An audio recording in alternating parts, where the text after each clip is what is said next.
Hello everyone, welcome to Skillweb. In this tutorial, I'm going to show you how to go live on Twitch. So let's get into the video. Open your Twitch account and go for your profile on the top right corner.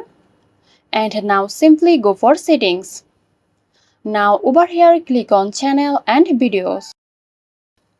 Now from this menu select stream manager. So this is your preview that will show you on the Twitch. Go for stream and copy your primary stream key. So now open your streaming application. Here we have OBS Studio. Now click on settings and select stream.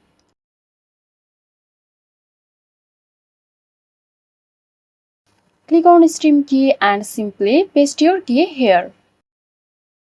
Once you have added this, click on apply and OK.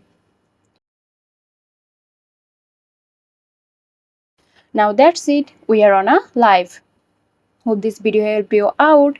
If it did, please like, comment and share, and don't forget to hit the bell icon for more interesting videos. This video is sponsored by Zerosoft. Zerosoft offers graphic design, UI UX design, digital marketing and web development. Elevate your brand with Zerosoft today. For more details, check the description box.